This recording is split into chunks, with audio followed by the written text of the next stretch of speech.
What's up, people? We're back again, continuing Spy franchise opener month, and we're about to, talk about a movie that's a little bit better than the last one we just talked about, which I'm sure will be a crazy statement in Zack's. I like this movie more than the last one. The last one that we actually haven't talked about yet?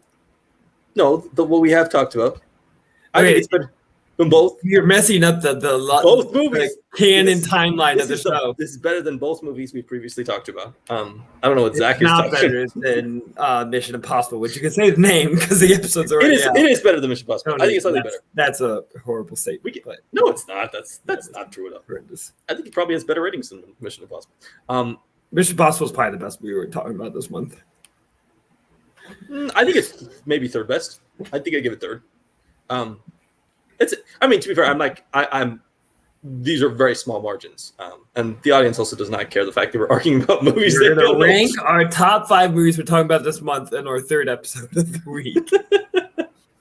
Yep, we're here. We're talking, and we're talking Bourne, and in particular the Bourne Identity and the Bourne trilogy featuring Matt Damon as Jason Bourne, based on the Robert Ludlum novels from the 1980s, I believe. Yeah. You're mispronouncing his name, though. It's Jason Bourne. There's an E at the end. His name is Bourne. Did you not? David Webb, I believe. No, I watched it the whole time. They said Bourne. I don't know what you're doing. Did you watch the Irish dub of the Bourne Identity? I actually just watched on subtitles and then had the snap and read the subtitles out loud. That's so weird. All right, before we jump all the way into our movie today, let's do a little last Letterboxd movie. And I want to make Zack go first. Zack, you finally caught up with a movie that I reviewed without you a couple weeks ago. Yeah. And you wanted to share your thoughts as well. Yeah, my life has just been, in chaos and ruins. My life is fucking falling apart. It's not. Life is going fine. I just am moving, amongst other things. So that's why I haven't been on a couple episodes, which the timeline's going to make no sense when things are released or when I'm appearing and not appearing. That's just how shows are shot. But it's not because I was against Luca. I really, really wanted to watch Luca. It just took me a while to get to it. And I'm going to do some bragging in my new house. I have a nice projector screen. I've had a projector for a while, but I just projected on the wall. But I got a screen now because I have no good wall, and it was just beautiful. It's a great at-home experience. I watched Luca. It was the first movie I've been saving to be the first movie of my projector. I wanted to talk about this as my last log on Letterboxd because I am a lot higher than you and Nazario.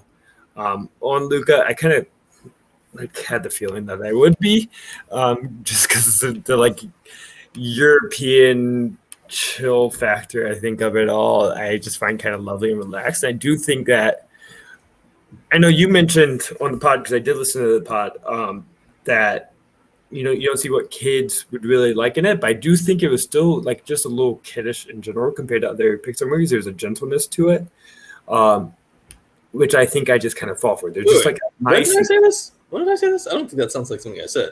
That kids might not find anything to like about Luca because I don't know. You said at some point. I think I said that I didn't think kids were going to find toy interests or future stuff in Luca. I think the movie as a whole, works for kids because it is so simplistic. Yeah. And just chill and doesn't have any bigger stakes. One thing that you guys remarked about during your rankings, I think very much applies to Luca, is that people are going in with the Pixar name and the brand attached to it. And it's creating some false expectations of the kind of movie it is. That's going to be this, grander in its themes and its ideas than maybe of what it's giving. And I think that's giving an unfair lack of love. Right? I think this really does, because I think it is just, as I said, really relaxing and really lovely. And it captures that Italian seaside very beautifully. I've seen some takes on Letterboxd on the animation lackluster board, and that's just the worst take. That's a fucking horrible take, because even though the faces are not realistic, I think people are starting to attribute Pixar animation to something more realistic. That's not what I think they're going for. It's a very Italian. I'm kind of taking this from another podcast, so I don't want to take full claim, but there's a little Pinocchio effect that they all seem like wooden boys. A lot of this movie to me seemed very stop motion because it seems so textured and so tactile. I felt like I could touch everything. It didn't seem real, but it felt like clay to me. I felt like a playpen, and I found that really beautiful. And just because I know this is the first segment, I can't talk forever about Luca, but I do have lots of thoughts. I kind of regret not being on the show, but it's okay. We can go along. You really skipped over the, I think, pretty, like, it's not even subtext because it's almost like fun text, but I guess the because it is a coming out story, so there's a lot of homosexual subtext. It's a story of someone being comfortable with who they are and their parents being scared of them, announcing them true selves to the community at large, to the world, worried about how the world would judge them, to when him and the other boy can kind of come out, of the closet, but as sea monsters together. And it's a great way for like kids to use as a metaphor, put it through sea monsters, but make that idea of acceptance and bravery of being true to who you are, and faith and the people around you, and hope that you can find the right community that will respect and love you. And which can sound a little, it's been done before, other things, but I think done really beautifully here. And I think the last scene especially, I think you guys were really underrating of him going around on the train. It's like one of the best coming of age endings, because it truly is a kid finding himself and his freedom, and them saying goodbye and him being on the train. And they do the flash of him being a monster and then back to a kid for a little bit. They kind of created both of those identities being mixed together. It was really like the world welcoming him, just the animation of the train going by with the sun shining, and it was all just really lovely last 30 seconds to, I think, encapsulate all the themes. I didn't rate this as high as I think. I think this is going to be one that sits well. This is going to be one that on rewatches does well. And I think history will be kind to Luca. I think once people get past the expectations of it needs to have these soul and inside out kind of hard to express ideas about what it means to be alive. This is just more, easier to discuss. It's not as elaborate in what it's trying to go for, a little more simplistic, and it doesn't make it bad. And you don't love Soul much, and I have some issues with Soul, and just because you're going for an elaborate theme doesn't make you better, because it can be hard to execute it. Nope, I had Soul real low. So just because you have, something a little more adult to say about existence doesn't make you better. And sometimes you just need something to be lovely and touching and emotional. So I like Luke a lot. And I look forward to rewatching it. Let's see. I'll address some of that. Yeah, I do think it gets stuck with a little bit unfair. I don't think it was hurt for me by the fact that I was expecting that. I don't know. For me, it didn't click as much emotionally as it did for you.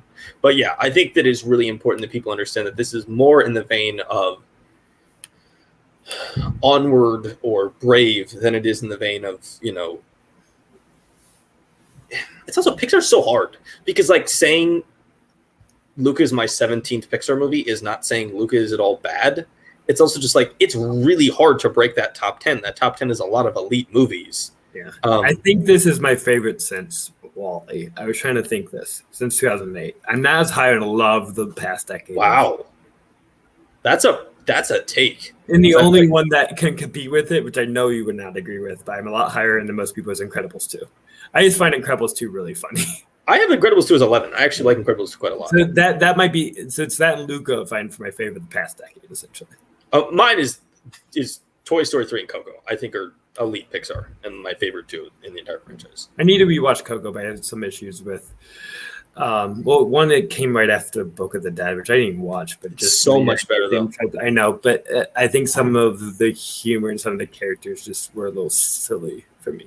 But I know I've seen both movies, and Coco to me pops, and yet Book of the Dead is just meh.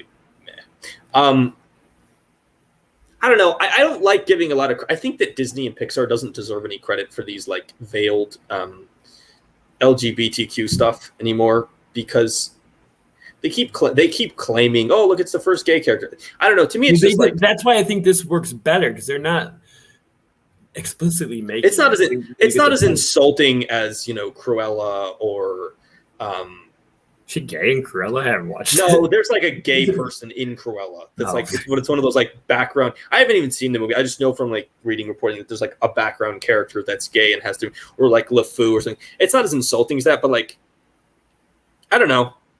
That's I why I love think stuff- this works better because it's almost more about being gay rather than just having a gay character. I just wish that like thematically expresses that. I wish the transformations were maybe bigger. I feel like that they're so slight at times that it doesn't feel like the movie is leaning into its message of acceptance and difference. Like I feel like the sea monsters and the people look so similar. Like even the sea monsters don't look that scary. So I don't really buy into the whole. Like I don't necessarily need them to be horror monsters, but I wish that they were at least a little bit more odd and different in a way that could actually, I think, make that point play a little better. I think it's just kind of, I think they underplay it a little bit by making the sea monsters so people-like in the first place. Well, I mean, gay people, also pretty people. Yeah, but I don't. I seriously think. Yeah, you can. I think reading into that is the total choice. I don't know if the movie's trying to say that.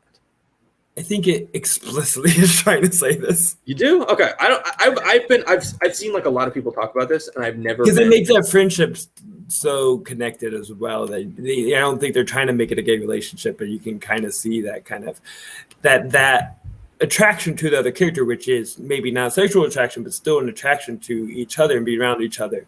Could have some. It is what pulls out these feelings of wanting the freedom. What pulls them out to being comfortable spying out, which is, could be a first crush, could be a first love. It's fair. Wouldn't build it around a male friendship if you weren't trying to, like, have some ideas about homosexuality. I mean, but you also have a character that seems pretty heterosexual. Your main character seems to be interested in the female lead of the film. Seems like you are placing traditional ideas on these characters. Okay, but like he's a 13-year-old boy interested in a girl. I don't think I'm doing that much here. Shout out to Sacha Baron Cohen as Uncle Ugo. Who's the best. He's very funny. He's the best character. There's I think quite a bit of really good jokes throughout this. He's very funny when he's like starts dying because the oxygen, they have to punch him in the heart. I mean, just the style Good of his character is just brilliant. The see-throughness of him as an anglerfish, his translucent skin. Yeah, it's all pretty fun. I looked it up. The director's goal was to base the animation style on stop motion, hand drawn, and like the style of Hayao Miyazaki. So there's all those influences that are kind of converging into what definitely looks different. I will say my biggest compliment is it looks great. It's different than other Pixar movies. Pixar started to get a house style kind of, where everything kind of looks similar to each other, and this one has a different take on how to do their animation. Yeah, I actually think that it's kind of cool because I feel like what Pixar started at was a place that made a bunch of different movies with a bunch of different subjects, and they also kind of all looked kind of different. Like if you go look at the first 5-6 Pixar movies, like there's a difference between them all. But over time, yeah, they did get a little bit samey to the point where you're like, oh, you could basically copy and paste characters from the background of one movie into the other one that wouldn't really look that different. But yeah, Luca, I liked it. You liked it more than me, although you only give it half a star more. Right. It's a high 4 for me. Okay. Yeah, Pixar's tough though. It's like they have too many good movies. Being at 17 is not a reflection of, like, if you ranked other franchises that had 20 plus movies and you ranked something at 17, you'd probably be saying it's bad. With Pixar, you're not, because they're just really consistently at least good, even if they're not exemplary. But just enjoy. As we said on the podcast, just enjoy Luca for what it is, which is kind of just a fun little movie about a couple people competing in a ridiculous Italian triathlon. It's also like 85 minutes, and it just goes by quick. It really does. It really flies by. Like there's not a movie that drags. So I was almost going to try to pull a weird move and try to talk about a TV show on last Letterboxd movie, but then I realized you couldn't blog it on Letterboxd. What TV show you watch? You don't watch TV. Do you want me to talk about TV show? Or do you want me to talk about? No, I just want you to tell me what show you're watching. I finally watched season 1 of Stranger Things.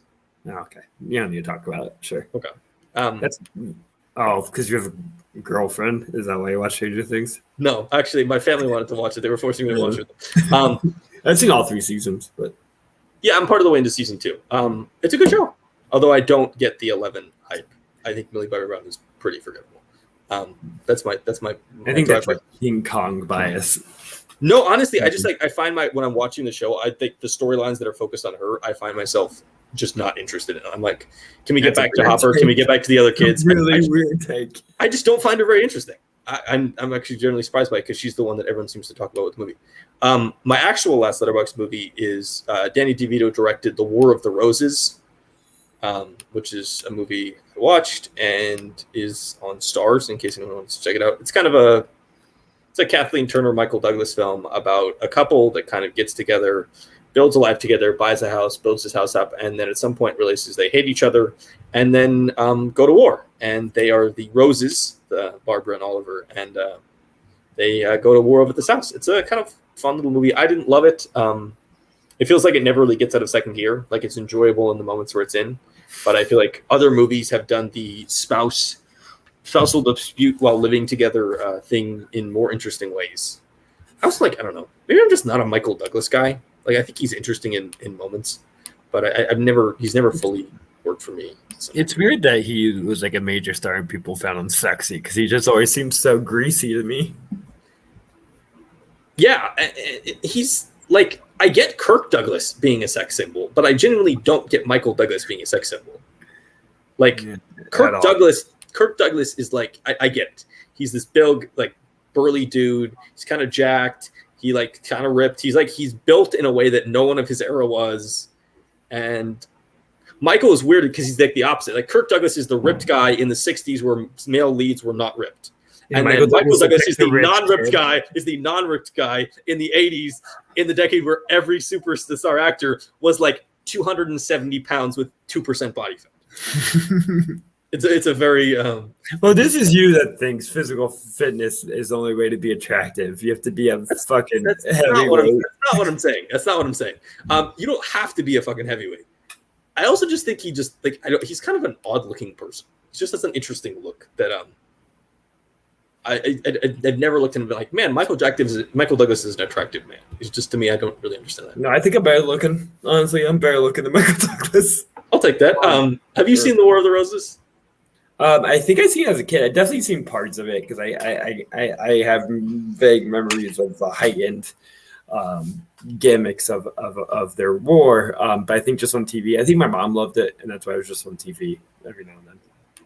Yes, and connection to Stranger Things. Sean Astin is their kid, like their 17-year-old son in this film. So there you go. The War of the Roses. You know, sometimes you watch movies that give you a lot to talk about, and sometimes you watch movies that are just like things you watched and you kind of move on with your life after that. Let's jump ahead. Let's talk about the Bourne Identity, which is our titular film, our focus of the evening.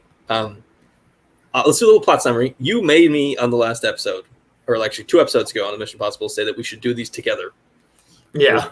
For the month. We're going to do this old married couple stuff. Would you like to start first, or would you like to start first? Yeah, you start first. Okay, Jason Bourne is a spy found floating in the ocean, assuming to be off Greece, because these are Greek fishermen. They pull him out of the water. What? Assassin. He's a spy. He's both. There's clearly espionage he's doing. He's not just killing people. An assassin would be purely killing. He's also doing... I think they call him an assassin in the movie.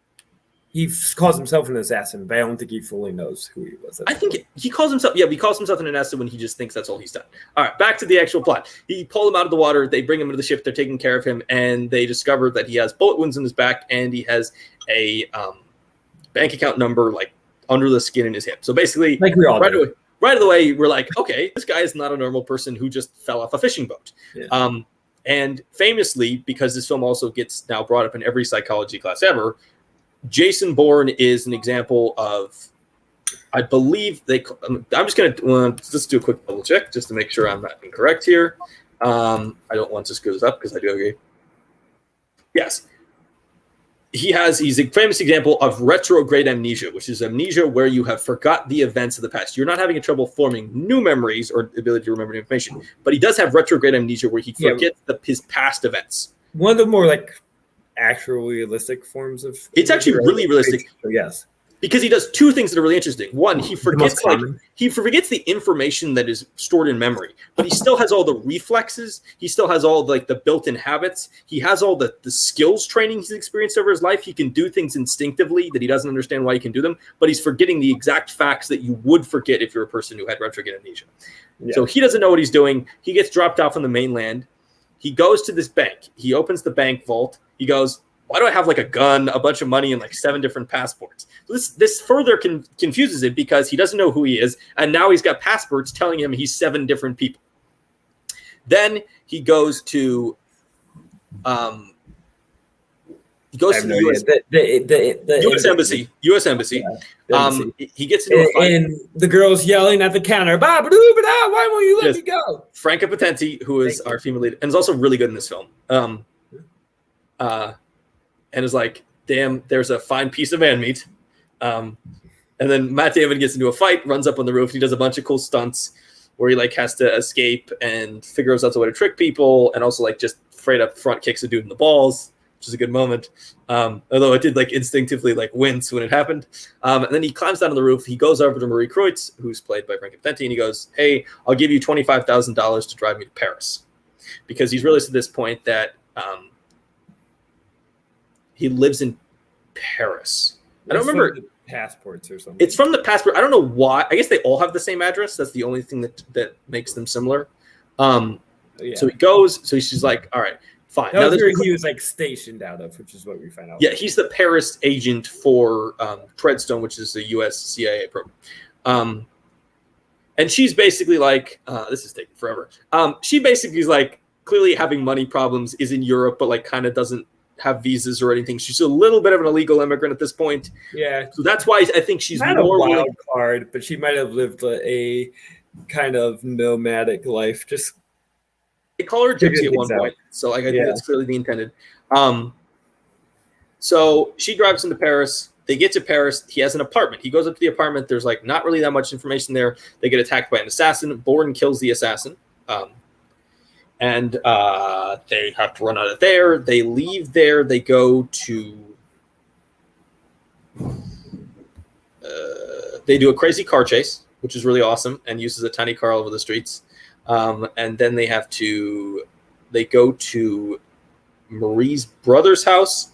They get attacked by a second assassin played by...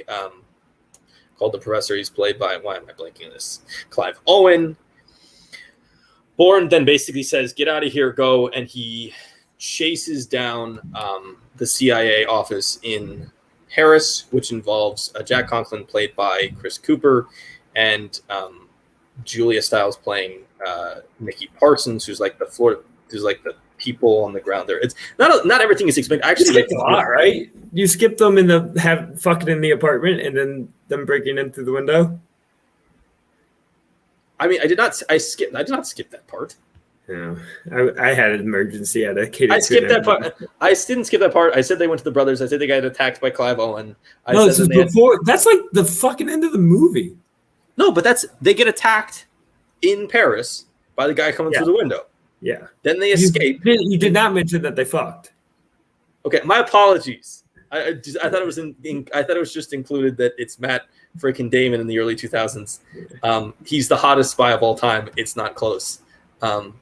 You said cutest spy of all time. He's also real. He's also real. Let's be real. He's a real cutie. He's got like a real cute smile. Continue. They basically. And very importantly, though, says like, look at what they make us do or something. Yes, which is he's one of the real. He's like the person that starts Bourne realizing that it's not just him. There's more than one of these spies. He basically us because he's like, oh, like he's the same as me, and there's something connected, and right. And then he chases down Chris Cooper and Julia Stiles. He tells them he's out. He escapes, but starts to realize that this is bigger than everything. Chris Cooper walks outside, gets assassinated. Brian Cox, who's basically the head of the agency, goes before some congressional committee and says, "No, Treadstone's all dead. That's the program. We got rid of that. Let's talk about Blackfire." And that's clearly the hook for the next movie. Really 2 movies. They don't do much within Supremacy. No, this is true. Blackbriar is more of a, but it's a nod that there's more stuff out there, which is why you start seeing some of the best characters. David's just there, absolutely wasn't this, but we're not talking about him because he's not in this movie, unfortunately. So let's talk about. Oh, and then of course, my apologies. Bourne finds Marie selling scooters somewhere in like some. It's India. I was assuming India because that's where they start in Supremacy. No, it's Greece. It's Greece? Why are they in India in Supremacy? Because they moved. They've had to move. Yeah, makes sense. Because they're being tracked. Let's talk about Jason Bourne, the character. Because last time we talked about the previous franchises, and this one is actually very similar to Mission Impossible. So Robert Ludlum writes the Jason Bourne books in the 80s. There's like a ton of them. Like there's a ridiculous. He wrote them, and then he died, and then somebody else wrote them. And there's currently like 2 waiting publications. There's like a bunch of different books. So actually, if you look at it, he wrote Identity, Supremacy, and Ultimatum. Now, they just basically used the titles for the movies, and then somebody else wrote Legacy. They did not use the stories.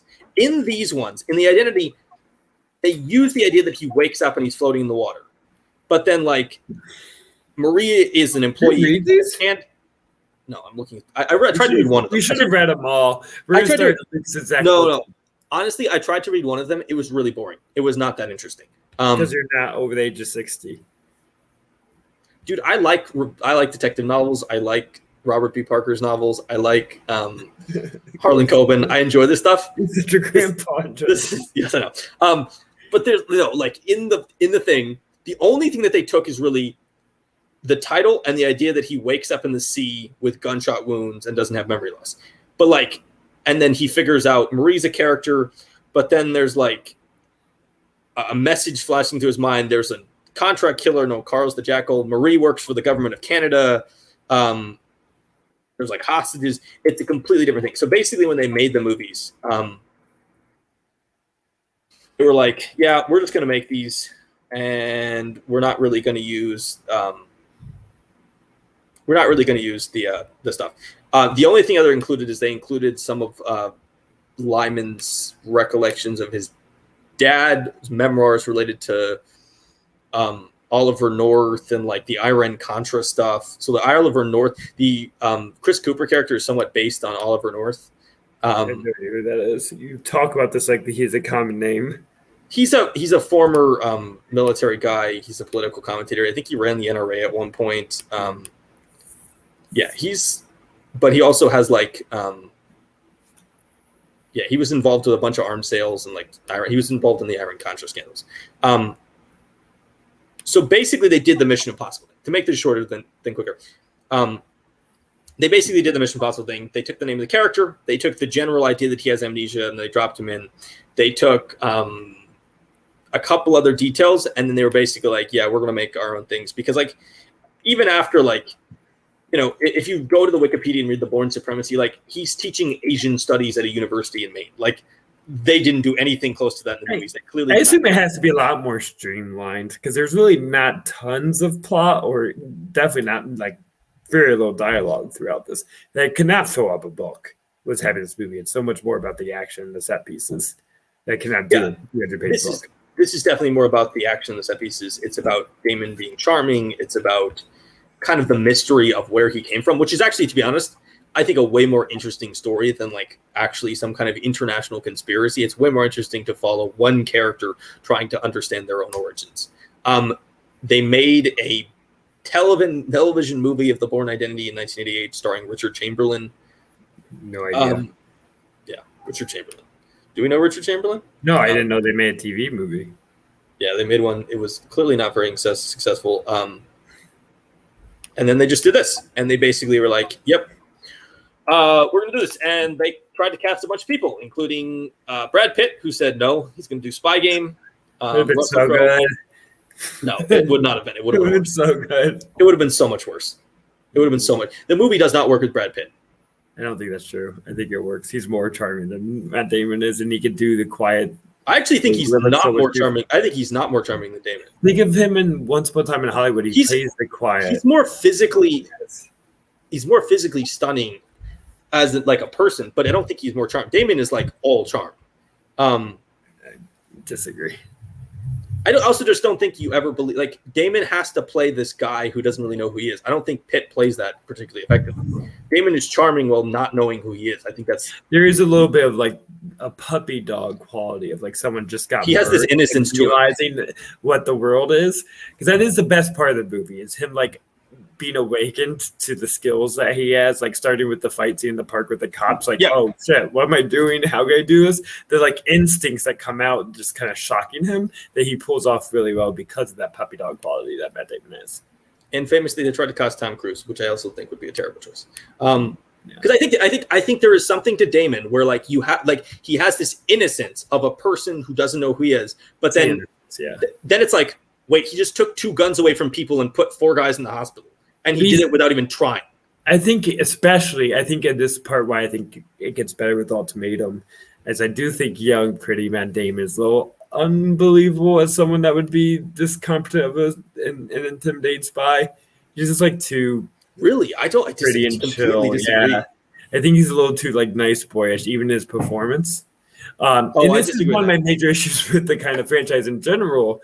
Is I guess he was like programmed, but when they get to Ultimatum, we're spoiling all the franchise at this point. So when they get to Ultimatum, and he finds out he like volunteered for this, right? He's willing to be part of this.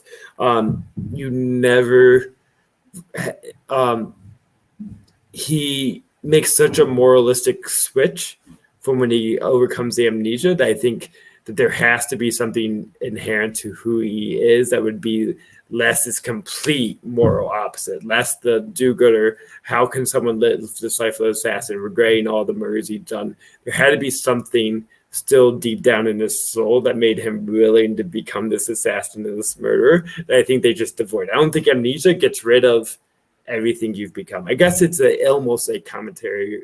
Well, I don't think it's trying to be, but it can be a commentary on oh my gosh, why am I blanking on the sociological term of nurture versus nature, to where he forgot all the nurture. See, I think then he became a completely different moralistic person, but then maybe it was the nurture that made him the assassin and the kind of moralistic monster that he kind of was in his real life. See, I disagree with this. I think what happens is he joined this special force because he was a patriot, because he believed in protecting America. And this is like a very old-timey value of that. And I think the idea in his mind was that all the things he was doing was keep people safe. And I think what the amnesia and the actions that happened in the identity do is they break they're like the last tipping point of him realizing that maybe all the stuff he was doing was actually not. How's that to the point? He doesn't remember these things he did. He does learn them all throughout the film, and he starts remembering them. But he's also experiencing his memories almost. There's a break cognitively, and the memories regain over time, but he has to experiences them differently than when he initially had them as the person who went into that boat to assassinate Wombosi. I think they're laying the twist. What you find out about the assassination attempt do a lot of the legwork. I think him seeing the kid, they let you think, which one, I believe that him seeing the kid and not wanting to murder him there could change his whole perspective of his career. Yes. But when you have amnesia and forget that, I don't think it automatically sticks and will like keep you and make you a whole different, have a whole different value set than you had before, because you maybe deep down subconsciously you remember this child thing. But he doesn't have amnesia. I guess it makes sense, but I think it's a lot of weight they're putting on that one moment to evolve that character's change. I don't know. I think that the arc actually works really effectively. I think that the amnesia gives him almost a new start, but then he starts remembering it. So I think it's also not permanent amnesia. So like it is short-term retrograde amnesia. Like he doesn't have it permanently. It starts to come back. And I think that in that scenario, you're forced to readdress the same memories and that the way you would have thought about them. So I think that he was just a good soldier for so long. And then by giving this break and then a period without the memories, and then they start coming back, he's forced to further grapple with the events he was doing, rather than just being able to continue in the cycle of yes sir, protect my country, do this action, protect my country, yes sir, do this action, protect my country, which I think that is where the character in like any sort of like military type personnel in a situation like this does get more stuck into. But let's talk about the film rather than the whole franchise, because we want to talk more about this one. Let's talk about this as an introduction, because I think what this movie is so good at is serving as an introduction for a character. And I think the idea of doing using amnesia, really helps you as the audience and makes this character so accessible, because you are at the same level as the character. When he gets pulled out of the water, you're at the same level of the character. Like, why does he have, these bullet wounds? Why does he have this bank account number in his hip?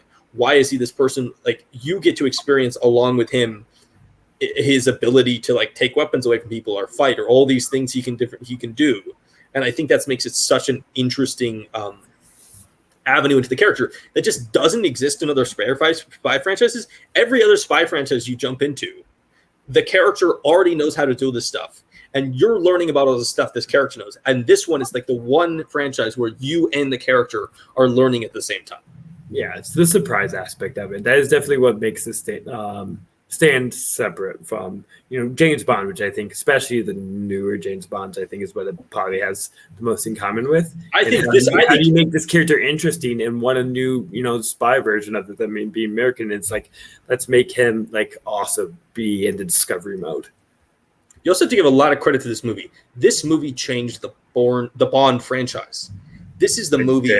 If you look at Casino Royale and the new Daniel Craig movies, they have more in common with Matt Damon and Jason Bourne than they do with any of the previous Bond franchises. A little bit the 80s stuff, but not as Dalton. They have a little bit with Dalton, but really a lot of what's happening in the first Craig and Casino Royale, which we will discuss coming up. There are Oh, I did say it already. You usually get mad at me when I do that, though. It's the next episode. I don't have problem spoiling the one more ahead. There's a lot in common between the two films. It is underrated how influential this movie is on changing the spy franchise. It's almost like Dark Knight was to superhero movies. This was to spy movies and action movies, to make it more gritty and grounded. And the shaky cam became such a big aspect of action movie. That's in the next movies, but. Yeah, but it took this movie, takes the Europeanness of James Bond. I think that's where a lot of the influence I think comes from, or my connection between that is. But once again, the difference is it's James Bond. If James Bond forgot who he was, and it's like, shit, who knows that I like kick ass, fuck women, and drink martinis, and he discovers those at once. And it's sort of a spy for the new age, where it's like, this guy is not a dude wearing a suit. He's not a person with a bunch of fancy gadgets who can't do his own stuff. He's a guy who goes into buildings and takes radios from people and like takes guns from people and climbs out of buildings. Like, he does a lot of the stuff himself. And I think one of the reasons this works so well is Matt Damon does almost all his own stunts. He does the stunt where he's climbing off the building. Like, he does stunts where he does a ridiculous amount of stunts in this film. And he trained for months in different martial arts so he could do the fight scenes. And I think that's one of the things that, there's the famous scene. There's a scene in the 40-year-old version where this movie is on the TV screen in their whatever their workplace. And Paul Rudd goes, I used to think Matt Damon was a bit of the gay slur, but he's really kicking ass in this one. And it does kind of also change Damon's persona a little bit, because this is kind of his first action movie. And now it's not surprising to see Damon in sort of an action-y drama film. That's not that surprising anymore, but this is kind of a new role for Damon. And I think he just inhabits the role so well. He does have a face that you would not believe as a spy, but then I think his physicality backs it up. He seems like an athlete, and he is kind of a stocky. He has broader shoulders, especially as he got older. Yeah, he gets definitely bigger, a little more intimidating. But they also do a really good job, I think, making it really clear to everyone that this guy can 100% handle himself. They take opportunities to be he's not only clearly very smart and has a lot of these interesting instincts, he can do a lot of stuff, but he's also physically very capable and they stress that capability a lot in a way that makes you go, okay, yeah, no, I now believe that this guy, even though he is a little bit of a baby face, is this kind of badass. And maybe that's what makes sense with the casting, because I already compared him to Bond, but really he's like Bond meets Sherlock Holmes. Like he is a lot more intuitive and observational than James Bond is, which is the Sherlock Holmes aspects. So I think from the the Good Will Hunting, that has a genius quality, we started to relate this kind of intelligence with Matt Damon and Talented Mr. Ripley, all his roles, talented Mr. Ripley, that there is this acuteness that we associate. So why not get someone who, one, physically can handle himself, but also audiences have gone to relate a certain amount of trust in their intelligence. They can believe that he's going to be, so aware of everything happening around them. He's also just like, he's really easy to root for. Matt Damon as an actor is just really easy to root for because he's not only charming and attractive, but he also has this like sort of everyman quality where he doesn't seem as aloof as people like Pitt or Cruise do, where like they're attractive guys, but they don't really seem like you'd ever see them at like a sports game or in a bar. Matt Damon does have that quality where like he is a big time movie star, but you also think you could walk into a sports bar in Boston and Matt Damon would be hanging out. He has that weird like ability to transcend like huge superstardom, but also has like a real kind of everybody quality. You can see him show up at the boy next door quality. He does. He really does. Like he could show up at your barbecue and you would not be that surprised that Matt Damon showed up at your barbecue because he just would look like somebody who would show up at your barbecue. We didn't mention in our plot description, like one of an interesting, it's not particularly interesting to the plot, but it is interesting as commentary, is this idea of Wambosi, who is the like African warlord who has been taken in and out of power by the U.S., played by Adewale Ikunai Ajbaji. I'm hoping I'm pronouncing it correctly. Warlord? I thought they just said president. I'm pretty sure he was a warlord, or he was a warlord president or something like that. You know how those sometimes African nations, they go from warlord to president. I just don't want to make generic ideas of what it might be. Yeah. He is interesting, though, as a commentary because it is very, very U.S. thing throughout our history that we often build up people to be in power because we don't like who's in power, and then the people we've built up become murderous terrorists or crazy, human rights violators. Like this has happened a lot of time where we've handpicked leaders, and then it is just blown up in our face terribly, in a way that just doesn't. It's an interesting framing because they don't make him into a villain really at all. Really more of a victim, and especially with that last scene, he was just framing for the operation, kind of being a villain. Yeah, I mean, I think the reason, and interesting that the reason they want to kill him is not that he was a dictator in Africa. It's that he was a dictator in Africa who was going to write a book naming names about CIA contacts in Africa. Like, there's an interesting thing where it's like he's not became a security risk, essentially. Yeah, he's more of a liability than he is like an actual threat because he's out of power. And is basically like either put me back in power or, throughout this franchise, it makes these agencies mostly just seem about self-interest and defensive in a way. It's never about trying to make the world better as much as trying to protect the reputation of the agency specifically. And that's, I think, just a specific route to make them kind of the antagonist of the thing. And why they bring Joan Allen in to be the counteraction of what the positive outlook of that agency can be. There's so much banging happening in my house. I'm not convinced this roof is going to fall on my head. If it does, I'll continue podcasting. I don't know what Sarah is doing upstairs. Yes, I mean I have to give the best part of Joan Allen coming in is that we also get David Strathairn, who is just in the third film. The best villain of the movies. He's so good. He's also just like David Strathairn is one of those people you're like, yes, I 100% believe you work for a government agency. Like the way he speaks, you're like, yep.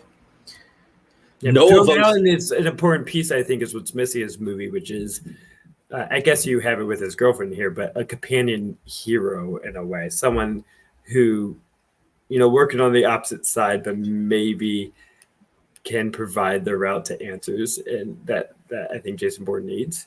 Well, also I think Julia Stiles becomes that in some of the later films, where like that character is such a failure. So I don't. Maybe they try to make it, but there's such a. I think she works for what she's doing.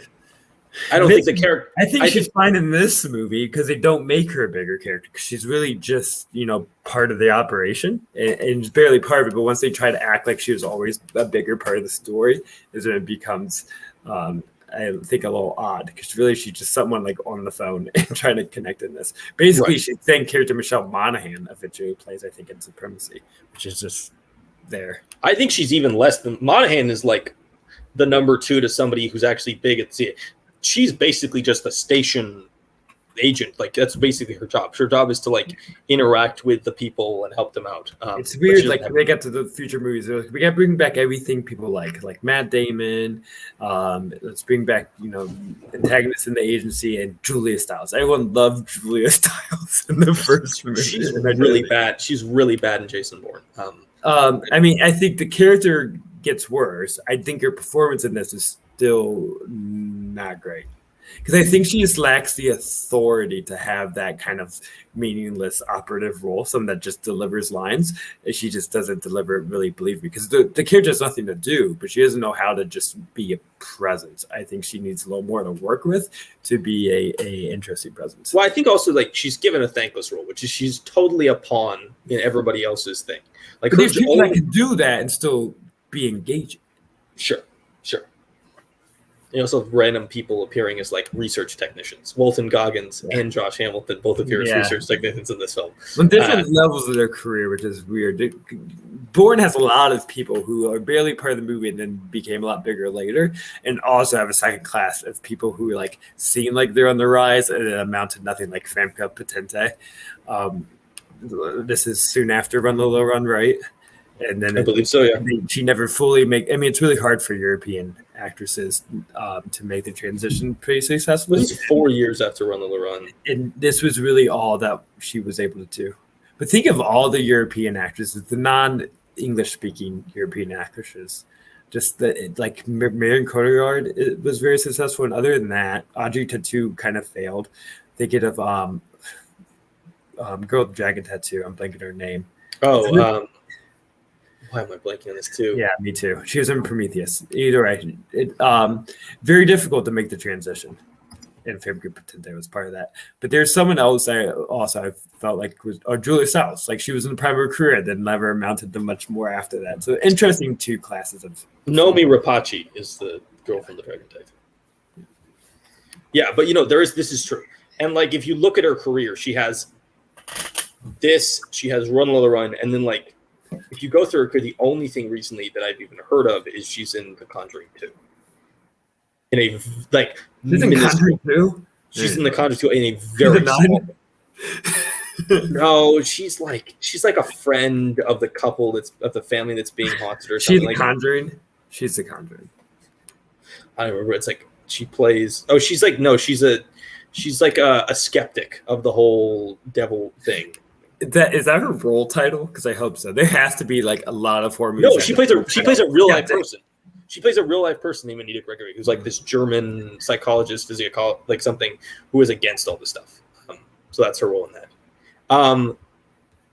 I do think so I really like this film, but I will say that the area where this one fails in comparison to its sequels is I don't think Cooper and Brian Cox are as interesting as the characters that would come later. I also think that Alan and Strickler. I think Cooper is so good. That's I like him, but he's given example much less of. Yeah, he's not given much to do, but he has such presence and authority that I think is what Stiles lacks. That makes him constantly watchable, and I think like villainous without ever really being truly villainy. His acts are never horrible. They're horrible when you find out about Blackbird and find out what you do in Supremacy, that he also might have been like taking money with Cox. But in this movie, we'll get to this, my biggest issue with the movie. But like, he's not even doing horrible. It's all like a big misunderstanding. But the way he appears in presence and the way he handles the situation is villainous. Just the like, abruptness and the bluntness that he handles with everything, and not really patient or have any idea of empathy is villainous rather than the actions, and that's all within his performance. I think it's also just like he in some ways is less villainous than the other characters. He's just sort of doing his job. Like if you, from his perspective, Bourne is, for our perspective as the audience, Bourne is the character we're following. From his perspective, he's a complete rogue agent who just randomly we thought was dead and then showed up and is not following any of the orders he's supposed to be doing. Like if you're in his position, that's the only choice you have is to do what he was trying to do. And I think the biggest thing. I don't know if that's true. No, but he's hyper aggressive about it, and I think the way Joan Allen handles it shows it's not true because she's able to make a little more amends with Bourne. She's the counteraction of what Chris Cooper brought to it. She's the opposite, to come in and be a little more patient and open about the situation rather than fucking things up because of a misunderstanding. But I don't think you can be as patient and opening right after he's reemerged. I think that's more of a crisis period. Joan Allen gets to come into a period where she's always a little more distant from the situation. Chris Cooper was more directly because it also related to the failed operation that he sent him. Right. He specifically sent Bourne on this operation. And he's also then assassinated because he failed on this operation and failed to stop Bourne. Mm-hmm. I think the biggest thing that comes out of Cooper is that they realize in the future films they need to give Joan Allen and then David Strathairn bigger roles. Because I think that they realize that villain character is really cool as a counterbalance to Bourne, but also just needs a little bit more time. Another character that kind of helps them figure out the franchise in a different way is that Clive Owen appears as the professor. He's another one of the assassins, and has a trope of the franchise. Right, but the difference is in this one, he's this small part that has one shootout with Bourne, and then also tries to assassinate Wombosi. But then in Freakier films, this becomes Karl Urban. This becomes Edgar Martinez, or not? No, it's not Ramirez. The guy who really becomes Ramirez. It also becomes Joey Ansa playing Desh. But this becomes. I think you're overrating how big those roles have been. I still think Clive Owen's probably the most important of all three of those roles. I think the Russian guy. Urban is definitely, but not either of the ones in Ultimatum. They don't even have a line. No, but they have more of an impact in terms of story-wise. Their actual actions, yes, are bigger than the actions of Clive Owen, who basically appears in one small shootout scene. I think he's the most important story-wise because he's the one who actually talks to Damon and opens him up to what the world of whatever the town. What is it called? Temple Stone. Treadstone. Thank you. He's kind of sprinkles the breadcrumbs for him to get to Treadstone. So he's the most important for the plot development, but also for the empathy of those characters, because it's the first time you see another one being it's not us. We were fucked. We are part of the system. So I think he's the most important of all the antagonists. And good thing you had Clive Owen, because Clive Owen is great in that scene, I think. It is a very bizarre role. I don't know what his Oh, he's another one that I said just about to become a bigger thing. And he also disappeared, but this is right, him with and Josh Hamilton and Walton Goggins. He at least got a shot to be a big thing. You can make the argument that the problem with him was not that he didn't get a shot. He sort of just didn't pick any good movies. Him not getting Bond just seemed like a derailed. And honestly, looking back at it, I would rather have Craig as Bond than him. I'd rather have Clive Owen in movies than Daniel Craig, though. He's really? I don't know. I think Craig might be a better actor. Yeah, I like Clive Owen. I'm just looking at his career, and Clive Owen, really sexy guy. He's a better looking guy than Daniel Craig. Yeah, but Craig in some ways fit the whole what they were trying to do in that being the more brutal, more violent Bond. He does fit that more. I don't know. I've enjoyed I think more movies Daniel Craig is in than I've enjoyed movies that Clive Owen is in. Is that a crazy take? I don't think it's a crazy take, but Clive Owen has the best movie. It's Children of Men. I don't love Children of Men as much as everyone. It's a weird take. Yeah, it's bad. I like it. No. I'm not claiming it's bad. I like the film. I don't think it is best of that year, groundbreaking, best of the 2000s. It's not in that place for me. I mean, it's my fifth Crow Owen movie, but still better than a Daniel Craig movie. I don't know. Some of those Bond movies are really good. Knives Out is really good. There's some really good stuff that Craig is. I don't know. Clive Owen, I want him back. I like him. I think he's a good presence. He's I don't know. We need more just like British people bringing British. He's also really great in Gosford Park, which I think is the same year as this, right? No, year before. What year is? I thought they're both 2001. No, this is 02. Oh, okay. So I guess he was more of a name than the other actors because I think he can play that like suspicious sniveling Brit really well that we just need more in movies. What did you think? We talked about Franca Potente disappearing. What do you think about her in this film? I think she is kind of really, really good as like the counterpart to him, because I think she plays really well off his like learning about everything. She kind of is a really good audience surrogate for like being kind of shocked in some moments, but then like confused in others about the information we're gaining from him as the film goes on. This didn't occur to me until right now, so this wasn't something I was like noticing while watching it. So I don't mean as much of a hit as it may come off. But I'm starting to think if we really needed like her role at all, I think it might have been better to have a more Joan Allen like role, someone who was more aware, because we don't need two avatars. Because Matt Damon was already playing the eyes for us, the welcome to the world. Now you have two people that are fish out of water and experiencing it.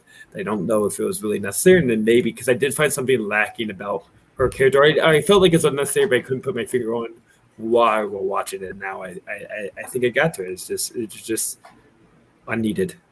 Okay, I'm going to give you those two reasons I think that she's in the movie. One, she's one of the very few characters besides Bourne to come from the novel. She's one of the very few instances to come from the novel. And I do think in this film they tried to do a little bit more than they stick closer to the novel than they did the others. They obviously throw out most of the plot. And I think secondly, you're also talking about a movie made in 2002. I think if you make this movie in 2012, you probably don't need the love interest as much as you do in 2002. I think she's there purely to give motivation to him in the future movies. I think because they fridge her in the second movie in Supremacy at the beginning, and I think they primarily developed that relationship to give him motivation to keep causing chaos and cause shit. And that's her only purpose. I actually disagree because I don't think that they get rid of her to make him cause more chaos. I think in some ways she's actually like, I mean, in some ways it's arguably worse because she becomes sort of like the good part of him that makes him drive for learning about his past so he can get out completely rather than just like trying to burn everything to the ground.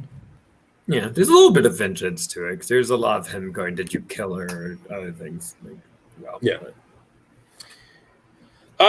Let's see. Let's talk about car chase. This movie has a great car chase that really takes advantage of Paris. All car chases should be small cars. It's so great because it means that you can drive cars. And then in other movies, they do the dirt bikes up. And I love the fact that they do car chases in weird environments. Like I find car chases in like tight quarters, in cities, on like weird pathways really interesting. And they do this really well in the Bourne franchise. Starting here, they do this long car chase through Paris, which features like her little tiny European car driving up and down like side streets and downstairs and stuff. And it's just a great set piece in the middle of the film. I don't know how much time you have spent in Europe. I did take a trip to Paris and to Rome and some of the other cities in Italy, France stuff. Roads are fucking insane. And that's like, they're just so tight. Everything is so, snug in a way that's what makes car chases like this. And I would say Ronin is another one. European car chases that just make it like so much more exciting. You have to have the small cars to go through these tight ass roads, but I think there's a contained quality that comes to that. It's like a car chase on a highway would be the least interesting thing possible because there's like so much space you're kind of just going straight, but then the constant turning and the chaos of everything being kind of close together really adds to it. And it kind of allows you to continue the narrative of like showing how intelligent Bourne is. It's not just put his foot down and go as fast as possible and smash into stuff. Yeah. It's really more like he's trying to figure out how to lose people. And he uses like how much of a maze an old city is. I mean, Boston is very similar if you do car chases in Boston because all the streets are made for horses. You have all these weird streets that don't make any sense in the modern days because these aren't modern cities. These were cities that were built when people were walking around and riding horses. and like taking advantage of that, I think makes really, really cool set pieces. This is when I'm probably mixing up the Bourne movies. Okay. But I know at some point there's some great backing up, and reverse driving to me in action movies just like always works when they're driving through the mirror. Was it this one or that? I don't. I'm Is this or Supremacy? I think it might be Supremacy. I don't think it's this one. He does drive a car backwards, which is pretty cool. Yeah, good. Actually, just really good car chases, really good vehicle chases throughout the Bourne franchise. They just do that really well, even into Legacy, where they just do some really cool ones. They have some really cool dirt bike ones, which also, again, I think you really start another thing that you get to see really getting copied and used in the Daniel Craig Bond films. Do you have any other thoughts about the film, plot-wise, character-wise? I think we've talked a lot about this. Is a little bit less plot-heavy because so much of it is about coming back from the amnesia. I mean, just to go a little bit, the thing that kind of nagged me throughout the whole movie, and I don't think they ever tie it up, and they do is that the whole conflict is all just a miscommunication, and there's no bigger conflict than that. I think they add to it in the next two movies for sure, because they add the conspiracy of Cox's character in the second movie. They had Blackbriar and that whole Black Ops conspiracy in the third one, but this one doesn't really have a deeper conspiracy. There kind of is that they unveil later, but they focus so hard on not having exposition and just putting you right into the moment that you're really only led that all the action occurs just because they don't know what the other person is doing or understand each other, and it just makes it seem like slight in a way. Like also if they just like listen to each other for like a minute, they'd be like, oh, I actually don't remember shit, and they're like, okay, maybe we can like figure this out. But they are all assuming what Bourne is doing based on thinking that he remembers everything and that he's trying to avoid or hide a secret, rather than meeting him where he is and understanding that he's actually just acting out of like getting bonked on the head and running circles, and he's just clueless and uninformed. And they could have solved the situation a lot easier if they just made that one connection. So it's that one. Movies have just one missing piece of information causing everything to happen to, or it's a little like irksome to me. Here's the thing. I think it makes perfect sense considering the structure it's not interesting to me. See, but I think it works really well though, because it is the perfect explanation of military discipline and military systems. These systems are all built so that every person is supposed to know what they're doing, their call signal, their call in, their codes at all times. So the idea of like they don't plan for the idea that he could potentially lose his memory. And so that's just never even a possibility because it's not within the purview and the structure of the program. So I think that that's interesting, and it kind of sets this off in a way that like works really effectively. And I think if you tried to build a deeper conspiracy in this first film, while really it would cloud the story and it would make it somewhat convoluted, because I think so much of the focus of this film is just Bourne learning about who he is because he doesn't know it at the beginning of the film. I don't think they need a bigger conspiracy as much as us just learning more about Stonehenge Temple program in general. They just save everything for so long. I think him uncovering the mystery just a little sooner of who he is and what he is might make the conflict seem a little more interesting. But it's always kept very bare bones. There's nothing for me to fully connect to or to even wonder about where it's going next. Because I do think it makes sense. I think the choices and the actions make sense because that's how we will fuck things up. I'm sure our agency is working on assumptions and miscommunications all the fucking time. I just don't think it's a very engaging conflict for storytelling. I guess I just disagree fundamentally. Like I think that if they introduced him finding the information earlier, it would have felt rushed. Like I think the fact that they take their time is actually what works so well, because I think I don't see where Bourne would have gotten the information you're looking for that would allowed him to make the stakes of this higher. Like to me, that's just the storytelling of something is going to be more than one film. And I think the way that they build this into a trilogy is just, I think, really effective and really like in line with just really classic trilogies of film history. I think they just do a really good job setting up the different parts of it. The introduction part, the transition part, and then the conclusion part. I think that just as a trilogy, it's set up really, really well, and I think works so effectively because they take their time introducing you to the larger problem beyond just like amnesia and trying to find out who you are. Any more final thoughts? Any final thoughts? That's You it. That's liked my final thing I want to go. you like this film, right?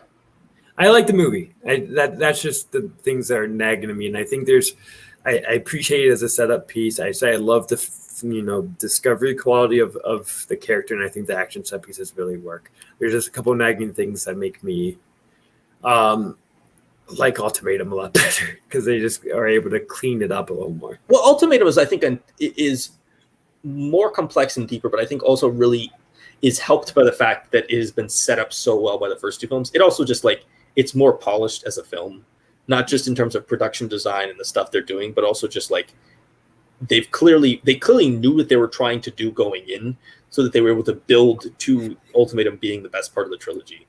And I think that I also think the storytelling gets cleaned up even in Supremacy. I think I agree. It doesn't work as much in Supremacy. And I think it's messier looking. I think Greengrass is able to polish that a little more by Ultimatum. Mm-hmm. As far as his style, I think it's just messier in that. But I think the storytelling in Supremacy is better and more emotionally involving. That's fair. This is very bare bones, but I really enjoy it for that fact. I'm a big Bourne guy. I think Matt Damon is just a fantastic action hero. And maybe one of the better ones. Like I said that I like this more than Mission Impossible. I like Jason Bourne more than Ethan Hunt. I think he's a more interesting character. I think he's more human. I think Ethan Hunt is fun and always interesting, but even at his best, he always seems like some kind of alien freak that doesn't fit in the real world in the way that Jason Bourne always does feel like a real person who's just been trained. There's a lack of connection. I've never been able to connect emotionally to Ethan Hunt in the way that I can to Jason. But I think especially the first Mission Impossible is not trying to exist in the real world, and that's probably why I like it more. I think if I'm going into a genre movie, the pulpier qualities I'm going to always be more attracted to. It's just a lot more stylistic with what Brian De Palma is doing than what this is doing, which is for some people and isn't for some. That's just where I always veer rather than the grounded qualities of what Bourne has. Yeah, I tend to like grounded qualities, especially when it comes to spy and action thrillers. That to me is more interesting. Unless you're truly going insane space stuff, I like a little bit more grounded quality. Nah, I needed Bourne to rip off a Chris Cooper mask by the end of this movie, and then I would have been in. Nah, that would have been terrible. Would not have fit the movie. That would have been terrible. It could ruin the tone of the film. Before we go, let's do a little Bourne film ranking franchise. Let's do some Bourne movies ranked. I kind of already said mine. I'm gonna start at 5 because you did not watch. This is the first time for you. You did not watch. I'm just gonna say really quickly. 5 is Jason Bourne. It's boring. It's unneeded. We didn't need to come back to this franchise. I like Damon in it, but I don't really like anything else. And then 4 is Legacy. Legacy is good. I don't know why people out there on Letterboxd it has a negative rating. It has a 2.9 average rating. It's a fun movie. I get it's not and comparative. I get it's not Matt Damon, but I think Jeremy Renner's still fun. It's still a fun film. Please stop hating on Rachel Weisz. She's awesome. Do not hate Rachel Weisz films. And then I think that we're going to have very similar, which is that it's Supremacy, then Identity, then Ultimatum. Supremacy is just kind of messy at times. It feels so much like a transition between the two films that I think in some ways its purpose is to service the other two films rather than to be its own film. And that's why it struggles at times. Identity is more bare bones. Ultimatum is more polished. Yeah, I didn't watch the later two, and I guess we should express that for our audience at first, that this was all blind watches for me. I watched these for the first time this week, all 3 of them. Just not too interested as a teenager in action movies. I was a weird teenager. I still loved Rocky and Bullwinkle and didn't care about the Bourne movies. Let's be clear. Zach is a weird adult now. I probably watched many Adventures Away the Pooh 8 times from the age of 14 to 18. I'm not gonna say part of my soul died watching Zach give ratings to these films that were lower than the animated Cinderella film, which I don't think is that great. Cinderella fucking rules. Also, Theo was all about it. Theo did not like Alice in Wonderland. He just shouted no at random times during that just for me to change it back to Sesame Street or something. Just no. Why are we watching Alice in Wonderland? I didn't get it. It's a weird movie. Cinderella. There's a lot of birds in Cinderella, so he was all about that. All right. Anyways, so I am Supremacy at 3. I have Identity at 2 and Ultimatum at 1. I do have I think the same rating for Identity and Ultimatum. But that was Identity actually originally gave 3.5. I don't know if you catch this, how much you paid. I did catch it. Okay, but I often change my reviews within 24 hours, especially after watching Supremacy is when I changed my Identity review, my ranking. Just thinking it was a step up with Supremacy. I said because of the action pieces and because of the world creation that I often love first movies the most, because I think just the establishment of the worlds is usually what I'm more attracted to. But Ultimatum, I do think, is the refined version of this, and it's also a perspective shift. It's much more from the agency's point of view, and it's much more procedural, that I just find very engaging. So even though I have them at the same rating, I would say Identity is a soft 4, and Ultimatum is a high 4. It easily could have been a 4.5. See, I have Legacy and Supremacy at the same rating, then Identity, and then to me, Ultimate is the clear best one. It's in my top 5 of 2007. I'm a big Ultimatum guy. I really love that movie. Is Ultimatum your favorite Greengrass? Do you like it better than Captain Phillips? Ooh, that's a tough one. I think so. Yeah, I think yeah. I think that's correct. You're not a Greengrass completist, right? Like, you didn't see Bloody Sunday. I have seen almost all of Greengrass's. I think he's done 9 films. I have not seen. Well, he's done a couple. I don't know. It's hard looking. Did you watch his Netflix one? I did not watch 22 July. I'm meaning to watch it. I just haven't gotten to it yet. But I haven't watched Bloody Sunday. But I mean to watch it. Great. I want to watch 22 July and I want to watch Bloody Sunday, but I have seen the 2 Bournes, News of the World, Captain Phillips, United 93, Green Zone, and then Jason Bourne. And yeah, I have Bourne Ultimatum slightly ahead of Captain Phillips. All right, folks. Thank you for listening to our episode about the Bourne Identity, which also, more than the Mission Impossible one, talks about the other movies and franchise. I will say, okay. I'm going to announce this now. I've been watching the Mission Impossible movies after we did our ranking at the end of the Mission Impossible episode, and you were like, this is crazy.